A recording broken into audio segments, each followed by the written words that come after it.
اللهم صل على محمد اللهم صل على محمد مدينة النبي በሐበሻ ምድር ከሰሜን እስከ ደቡብ ከምስራቅ እስከ ምዕራብ እጅግ ታላላቅ መሸይኾች በየስፍራው ኖረው እንደ ከዋክብት አብርተው እንደ ጨረቃ ተውበው በዚክር በሶላዋት በአውራድ ሶለላህ ከጫፍ እስከ ጫፍ አናፍሰው ሐበሻን አካበዋል። የሐበሻ መሸይኾች ስራቸው ቢገዝፍ አበርክቷቸው ቢበዛ ስማቸው የሀገራቸው መጠሪያ አሊያም ሀገራቸው የስማቸው መጠሪያ ሆኖ የሚያስጠሩት ጥቂት አይባሉም።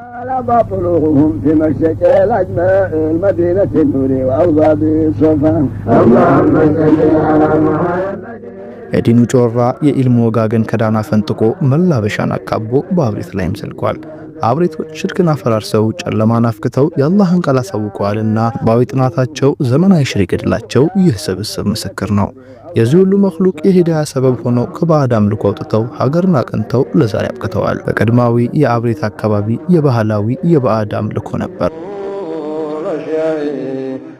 وسلم عليك نظم الأحبائي سلطان الطيبة አብሬት በሰባት ቤት ጉራጌ በቺሃ ወረዳ የሚገኝ መንደር ሲሆን ከአዲስ አበባ በ190 ኪሎ ሜትር ይርቃል። በአብሬት ሸኾች በእጅጉ ይታወቃል።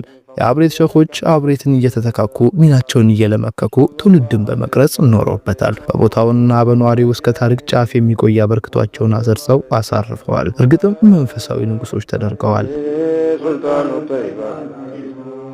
ولا تتركني في حزبي طغاتي فخذ بيده من تلك በህዝበ ጉራጌ እስልምና ከ500 ዓመታት በላይ ታሪክ ያለው ሲሆን በተለይም በኢማም አህመድ ዘመን እየበለጠ እንደተጠናከረ ይነገራል። ከኢማሙ ውልፈት በኋላ አጤ ገላውዲዮስ ያጸፋ እርምጃ ሲከቡ ጉራጌ ላይ ጉልህ ክንዳቸውን አሳርፈዋል ይባላል። ከዚያን ጊዜ በኋላ በነበሩት 3 ክፍለ ዘመናት እስልምና በጉራጌ ከባድ ፈተናዎች ተጋርተውበት እንደነበር በታሪክ ተመዝግቧል። በብዙ አካባቢዎችም ሙሉ በሙሉ መጥፋቱን ድርሳናት አትተዋል።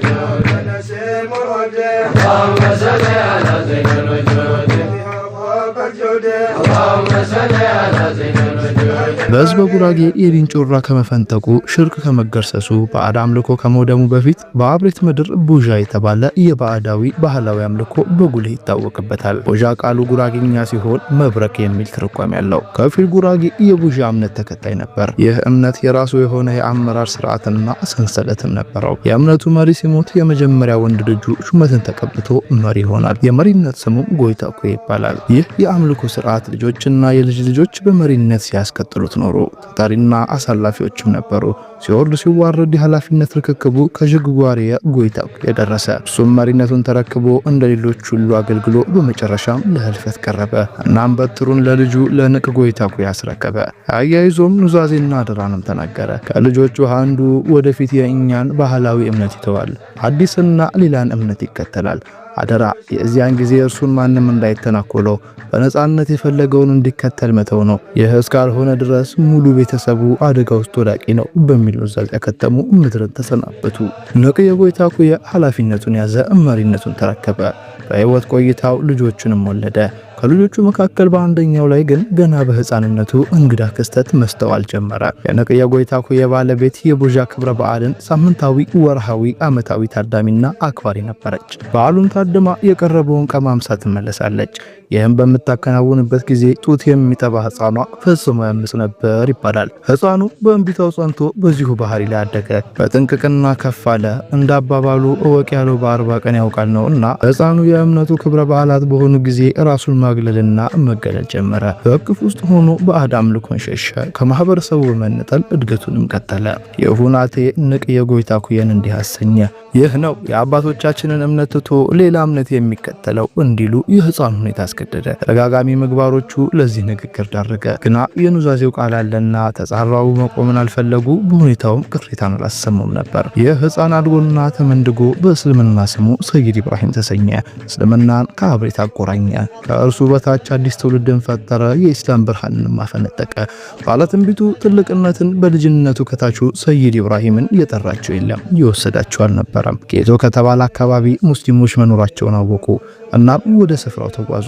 ሼህ ዩሱፍ ከተባሉ የአካባቢው ተጠሪና ሊቅ ዘንድም ሄደው ተጠጉ። እዚያው እስልምናን በይፋ ተቀበሉ። ሌላ መጠሪያ ስም እንደነበራቸው ይነገራል። ሰይድ ኢብራሂም የተሰኙት ከዚሁ ጊዜያቸው በኋላ ነው ይባላል። ነብዩላህ ኢብራሂም አለይሂ ሰላም የአባቶቻቸውን ባዕዳዊ ባህላዊ አምልኮ ትተው በአንድ ፈጣሪ ማመናቸው በእስልምና ታሪክ ይታወቃል። የጎይታኩያ ልጅ የሆኑት በኋላም ሰይድ ኢብራሂም የተሰኙት ተመሳሳይ ታሪክና ማንነት ስለነበራቸው ነው ስያሜውን ያገኙት የሚል ትውፊት ተቆጥቷል። ከዚያ ለቀጠሉ ጊዜያት አስፈላጊውን ሁሉ ሃይማኖታዊ ትምህርትን ሰነቁ፣ በእስልምና እውቀት መጠቁ፣ መሰረታዊ አስተምህሮን ሁሉ ሰብስበው ማጠናቀቁ። ለዚያም ወደ ትውልድ ስፍራቸው ተመለሱ። በእምነቱ ተከታዮች ዘንድ የቡዣ እምነትን እንዲመሩ ሲጠበቁ በእስልምና ብርሃን ደማምቀው ሽርክን ሊጋፈጡ ጨለማን ሊያበሩ ቀረቡ። ጎይታኩያ በመሆን ሊያገኙት የሚችሉትን ፍጹማዊ ስልጣን፣ ክብርና የተትረፈረፈ ሀብት እርግፍ አድርገው ተዉ። በዱንያ ብልጭ ሳይታለሉ ለዱንያ ማደሩ ሳያጎበድዱ በስልጣን ሳይደለሉ በምቾት ሳይሸነገሉ ህዝባቸውን ከባዕድ አምልኮ ይወጣ ዘንድ ጥሪያቸውን በይፋ ጀመሩ። የቡዣ እምነት ስርዓቱ ተዛባ፣ መሪ አልባም ሆነ። ከዚህ ታሪካዊ ክስተት በኋላ የሼኽ ሰይድ ኢብራሂም ህይወት ተለወጠ። ድሎት በችግር ክብር በመከራ ተተኩ። የእውቀት ፍለጋ ተንከራተቱ። በቂ እውቀትን ካካበቱ በኋላም ወደ ቀያቸው ተመለሱ። ህዝባቸውን ለማቅናት ተንቀሳቀሱ። ግና ነገሩ ቀላል አልሆነላቸውም። ስኬት አልገራላቸውም። ብዙ መከራዎችን አሳለፉ። የቡዣ እምነት ተከታዮችም ብዙ አሰቃዩአቸው። በአካባቢያቸው ሙስሊምን ብዛም ባለመኖሩ የጁማ ሶላትን ለመስገድ ለሰዓታት ሩቅ መንገድ ይጓዙም ነበር። ስቃያቸው በህይወት እያሉም ብቻ አላበቃም፣ ከእልፈት በኋላም አልቀረላቸውም። የባህላዊ እምነት መሪዎች ከቀያችን አይቀበሩም በማለት አስክሬናቸውን አንገላቱ። በአንድ የአጤ ሚኒሊክ አጋፋሪ ጫና በክብር ሊቀበሩ ስለመቻል ይነገራል። ይህ የሆነው በ1880ዎቹ መሆኑ ይታመናል። ሰይድ ኢብራሂም በቆይታቸው አብሬት ውስጥ የእስልምናን እምነት በይፋ ሰብከዋል፣ አስተምረው አሰራጭተዋል። በትጋትና በጋር ለማንጸባረቅ ችለዋል። በኑረታቸው ለማህበረሰቡ በስኬት አስተዋውቀዋል። የበቁና የነቁ መምህር፣ ሰባኪና አናጺም ሆነዋል። እስልምና መሰረቱን የጣለው በዚሁ ጊዜና በሼኽ ሰይድ ኢብራሂም አማካኝነት እንደሆነም ይታወቃል። በእርግጥም ትጋታቸው ፍሬ አፍርቷል፣ ንፋታቸው ስር ሰዷል። በቆይታቸው ክብርት የሆነችቱን የኢማም ጀውሃርን ልጅ አስየትን አግብተው ከእርሷም ታላቁን ሼኽ ሰይድ ቡሽራ ባኡታኒን በ1287 ዓመተ ሂጅራ ወይንም በ1870 ዓመተ ልደት ወልደዋል። እኒሁ ልጃቸው ገና ለአቅመ ትምህርት ከመድረሳቸው በፊት ሰይድ ኢብራሂም ለህልፈት እንደበቁ ተገምቷል። ይህም ወደ 1880ዎቹ አካባቢ ይጠቃል። በአጠቃላይ 3 ወንድና 3 ሴት ልጆችንም ሰይድ ኢብራሂም አፍርተዋል።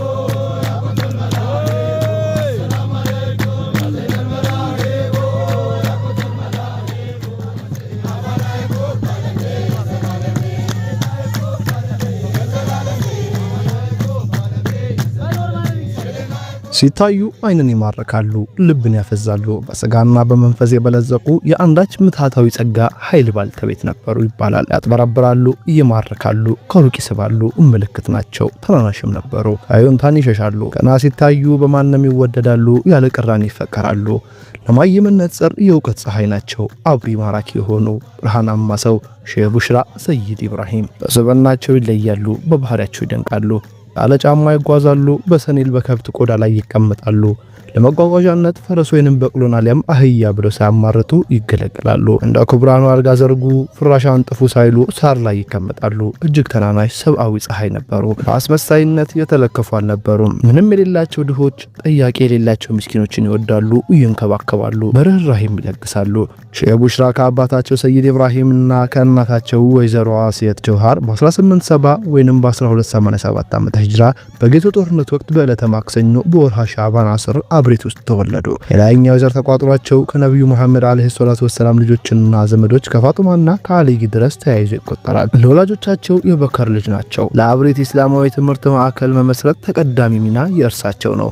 እርገታቸው ሳንካ ያላጣው አሰረጅ ያልጠፋበት ነበር። በጊዜው አባታቸው ሰይድ ኢብራሂም የድንገት ታመሙ፣ በአልጋ ወደቁ። የቡዣ እምነት መሪዎች ሴራ ወጠኑ። ሼኽ ቡሽራን ከቤተሰብ ነጥቀው ለመውሰድ እምነታቸውን ለማስቀየርና ለማስካድና የቡዣ እምነትን ዳግም እንዲንሰራራ እርሳቸውን መሪ ለማድረግ ለማድረግ ኳተኑ። ተደጋጋሚ ሙከራንም አደረጉ። ሴራቸውን ለማሳካትም ፈጠሩ። ሰይድ ኢብራሂም በህመም ወድቀው አልጋ ላይ እንዳሉ ዘመቻውንና ጥረቱን አስተዋሉ እና መላን ወጠኑ። ልጃቸውን ሼህ ቡሽራን ጌቱ አካባቢ ይገኝ ወደ ነበረው ወደ በሽሮ ባተ ዘንድ ልከው ለመደበቅ ወሰኑ። በሐሳባቸው መሰረት ልጃቸውን ወደዛ እንዲሄዱ ተደረጉ። የአባታቸውን ቀይ ለቅቀው ሲሄዱ የባህላዊ እምነት መሪዎች ዜናውን ሰሙ። ሼህ ቡሽራን መከተል ጀመሩ። አሳድዷቸው ዋሻ ውስጥም ተደበቁ። አሳዳጆቹን መመለስ ተከትሎ ሼህ ቡሽራ ከዋሻው ወጥተው ጉዟቸውን ቀጠሉ። ወደ አጎራባች አካባቢም ደርሰው ተጠለሉ። ሼህ ቡሽራ ገና በልጅነት ገፈት ውስጥ ተሰደዱ።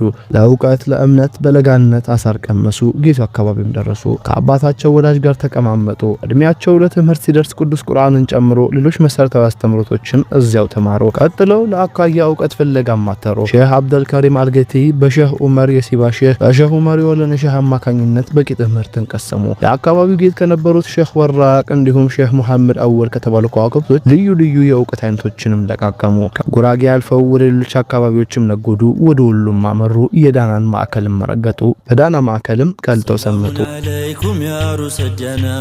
ሰላሙን አለይኩም ያ ሩሰዳና ሺሊላ መደድ ዱስር ሰይዲና ሰላሙን አለይኩም ያ ሩሰዳና ሰላሙን አለይኩም ያ ሩሰዳና ሺሊላ መደድ ዱስር ሰይዲና ሰላሙን አለይኩም ያ ሩሰዳና። ዳና ትናንትም ዛሬም ወደፊትም ቀንም ዘመንም ታሪክም ማንነትም ነው። ዳና የጠቢባን አምባ ነው። በዳኖች እንደገና ጎልቷል። ከአሉ ልህቀት በሚል እንድምታ ከፍታ ለሚል ትርጉማ የጠቢባን ተለዋጭ የስልጣኔ አፍ መፍቻ እንዲሁም ተመቻምቿል። በዳና ማዕከል የበቀሉ የታነጹ እንደ ሐረግ የተሳቡ በላ ኢትዮጵያን ያዳረሱ ብሔራዊ ምልክት ሀገራዊ ሊቅ ለመሆን የበቁት እልፍ አላፍ ናቸው። ሰላሙን አለይኩም ያ ሩሰዳና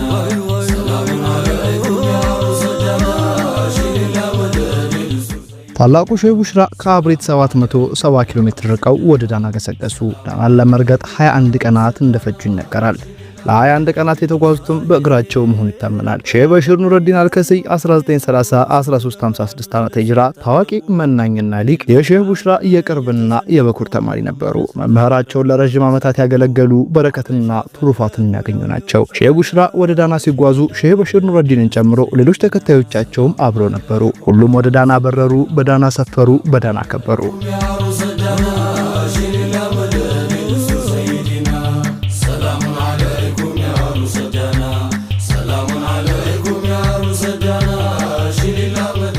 ሼህ ቡሽራ ከረጅም ጉዞ በኋላ ዳና ደረሱ። ታላቁን ፈለገ ብርሃን ዳንኤል አወልን አገኙ። በትኩስ ፍቅር ተገናኙ። ከዳንኤል አወል የቃድርያ የዚክርና የተርቢያ ጧሪቃን ተቀበሉ። የክስተት መንፈሳዊ ብልጽግናቸውን ይበልጡን አጎነነው፣ ደረጃቸውን አላቀው። በዳና ቆይታቸው የመንፈስ ፍካታቸው ፈነጠቀ፣ ሁኔታቸው ተለወጠ፣ ምናኝነታቸው ገዘፈ። ከሰው ተራ የተለየ ሰውነታቸው እንዲህም ሆነ። እሬትን ይመገቡ ነበር፣ ትዕግስትን ስንቅ ለማድረግ የምድርን ጥፍጥና ላለመላመድ። ታላላቆችን የሊቃውንታትን መካነ መቃብር መዘየር ልምድ ነበራቸው። ከወዳጆቻቸው ጋር ሆነው ኮሮሜ ድረስ ሄደው የጀማሉዲንን መካነ ቀብር ይዘይሩ ነበር። በዚህ መልኩ ዳና ውስጥ 3 ጽኑ ዓመታት ኖሩ። የመጀመሪያ የዳና ቆይታቸው እንዲህም ቋጩ። እናም ወደ ትውልድ ቀያቸው ተመለሱ።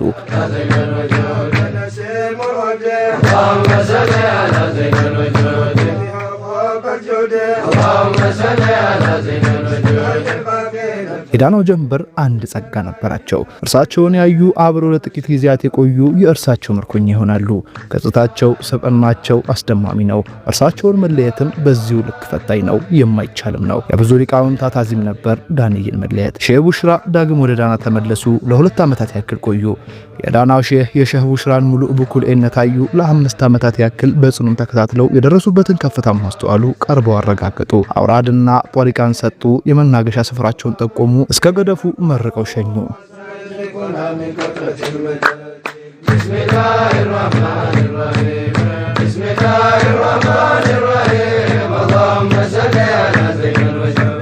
ሼህ ቡሽራ ወደ ትውልድ ቀያቸው ተመልሰው አውራድ የሚባል ቦታ ላይም ሆነው ህብረተሰቡን የእስልምና እምነት ያስተምሩ ዘንድ መርቀው ላኳቸው። የዳናው ሼህ አውራድ የሚለው አብሬድ የሚለውን ቃል ይወክላል። ሼህ ቡሽራ በመምህራቸው የተጠቆሙት የአብሬድ አካባቢ ነበር። ሄደው ከሰፈሩ በኋላም አብሬድ ለመሰኘት የቻለ ነው። ከተከታዮቻቸው ጋር ጉዞን ጀመሩ። ወደ አብሬድ ከመድረሳቸው በፊት ገቸበር ከተባለ ቦታ እህታቸው ወይዘሮ ሷቢራ ሰይድ ኢብራሂም ትኖር ነበርና እርሷ ዘንድ ማረፉ። 6 ወራትንም በገቸበር አሳለፉ።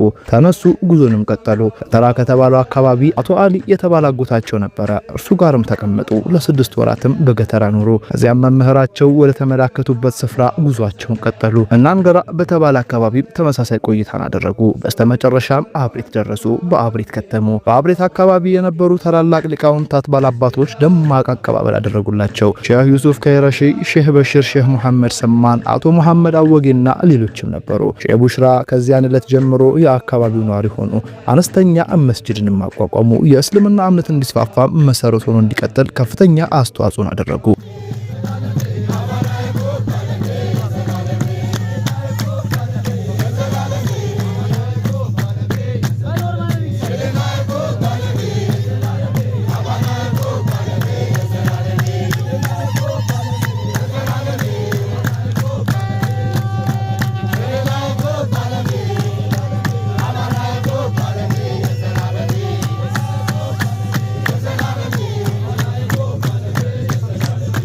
መቼም ሁሌም ሚዳኖች ተጽዕኖ የሚገርም ነው። ባለፉት ክፍለ ዘመናት በኢትዮጵያ የትኛውም አካባቢ የተደረገ እስላማዊ እንቅስቃሴ ሲጠና በአንድም ወይንም በሌላ መንገድ ከዳና ጋር የተያያዘ ነው። በአብሬት ሊቃውንታት ሁለተኛው ዳግማዊ የሆኑ ሼህ ቡሽራ የኃላፊነት ርክክቡ በኦታኒ እየተባለ ይታወቃል።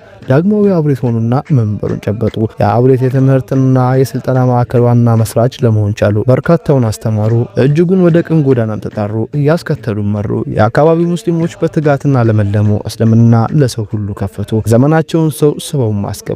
ህብረተሰቡን ጠቀሙ። አስተማሪ፣ መካሪ፣ ዘካሪ ሆነው አገለገሉ። በእውቀት በኩል የተሟሉ የተካኑ ነበሩ። ወዲህም በርካታ ተአምሮቶችን በገቢር የከሰቱ እጅግ የተከበሩ የሚታፈሩና የሚፈሩ ሆነው ኖሩ። ትውልድን ፈጠሩ። ሀገርን አጠሩ። እምነትን አጠነከሩ። በከፍታም ተጣሩ። ሼህ ቡሽራ ሲበዛ መንማኝ ዛሂድ ነበሩ። የመሰኬኑ ደስታና ተድላ የተገላገሉ ናቸው። ሲኖሩ አንዳች ጥሪት አልነበራቸውም። ሀብት አልገራላቸውም። አንድ ዕለት ይችን ዓለም እንዲህ ሲሉ አነጋግረዋል ይባላል። አንቺ ዱንያ ሆይ ልክ በእኛ እንዲህ አመስግነሽ እንደተጫወትሽ የሚመጣው ልጃችን ይጫወትብሽ ማለታቸው ይነገራል። ያልፈለጓት ቢሆንም እንዳንገለታቻቸው ግን አመላክተዋል። በሌላ መልኩ ልጃቸው ተቀዳሚ ጸሎትና ምስክርነትም ነበሩ።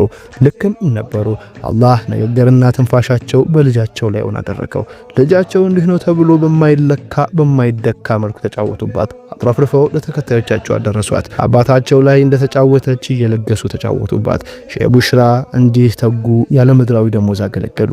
ይህምናን ከአካባቢው አገለሉ። እውቀትን፣ እምነትን፣ ፍቅርን፣ አንድነትን ተከሉ። ከአባታቸው ሰይድ ኢብራሂም የተለኮሰውን ችቦ በተጨበጠ መዳፋቸው አስቀጠሉ። በህይወት ዓለም ካበረከቷቸው አንኳር አሻራዎች መካከል በአሁኑ ወቅት እስከ 5 ሚሊዮን ተከታይ እንዳሉት የሚገመተው የአብሬት የትምህርትና የስልጠና ማዕከል መስራች ለመሆን ችለዋል። የዓመቱ በሂጅሪያ ቅማሬ በወርሃ ረጀብ 15 የሚከበረውን በመቶ ሺዎች የሚቆጠር ህዝብ የሚሳተፍበት የዝክረ መውሊድ ስነ ስርዓትም አበጅተዋል። በየትኛውም አካባቢ የሚገኝ የአብሬት ተከታዮች እየተገናኙ ዱዓና ዚክር የሚያደርጉበት ዘውትራዊ የዕለተ ማክሰኞ ሊቃ ልምድና ስርዓትን አደራጅተዋል። ቃድርያ የዚክር የተርቢያ ስልት በጉራጌ ምድር አስፋፍተዋል። ከመምህራቸው ከሼህ አህመድ ዳን እየተቀበሉትን በአካባቢያቸው በደሚቁ ለኩሰዋል። በለጋ እድሜያቸው ብዙ ስራዎችን አከናወኑ። ዘመን ተሻጋሪ ተጽዕኖንም አሳደሩ። በአባታቸው የተወጠነው የህዝብ ጉራጌ እስላማዊ አብዮት ጫፍ እንዲደርስም አደረጉ።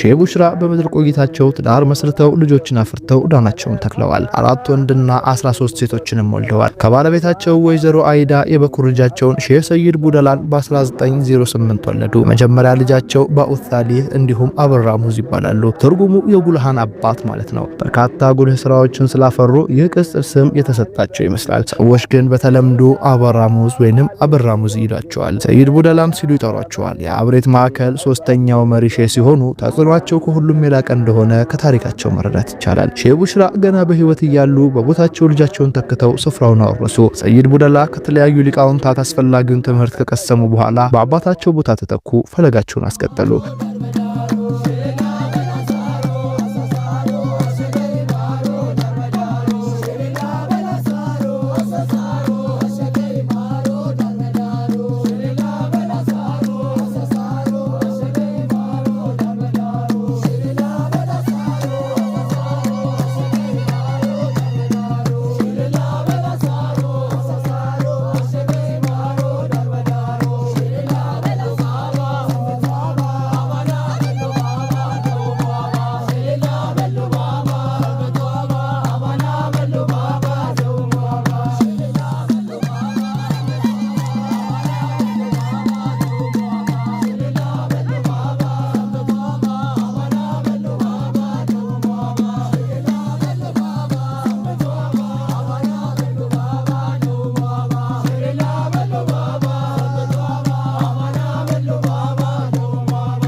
በ1870 የተወለዱት ሼህ ቡሽራ ብዙ ስራዎችን ሰርተው ዘመን ተሻጋሪ ተጽዕኖአቸውን ተክለው ገና በለጋ ዕድሜያቸው በ1919 1337 ዓመተ ሂጅራ በተወለዱ በ49 ዓመታቸው አለፉ። ለህልፈት የበቁበት ሁኔታም ቅዱስነታቸውን አሳይታ ደግሞ ማስገራሚ ነበር። የዙህር ሶላትን በመስገድ ላይ ነበሩ። ሱጁድ እንዳደረጉ በዚያው ለአንድያቸው ሽልብ እልም ያሉ ልጃቸውን ተክተው አምሳሎቻቸውን አፍርተው ተከታዮቻቸውን ኮልኩለው አረፉ። ሼህ ሰይድ ሀጂ ምስክርነታቸውን ሲሰጡ ጨሊል ያረጋቸው የአስራር ሰፈር እና በልቡደላ ሱንዱቁል አስራር ከሞከም የራቀ ሰጣቸው ለቁጥር ሸሪዓን ጠባቂ በከራማ ጥር የጦሪቃን ባቡር በእጁ የሚዘውር የሐድራ ጦያራ ይዞ የሚበር ሲጠሩት ፈጣን ነው ቶሎ የሚሐድር ተምኪን የተሰጠው ባጢን ወዛሂር ያበራ ሙዛባት የማይደፈር ጀሊል ያረጋቸው የአስራር ሰፈር እና በልቡደላ ሱንዱቁል አስራር ከሞከም የራቀ ሰጣቸው ለቁጥር ሸሪዓ ጠባቂ በከራማ ጥር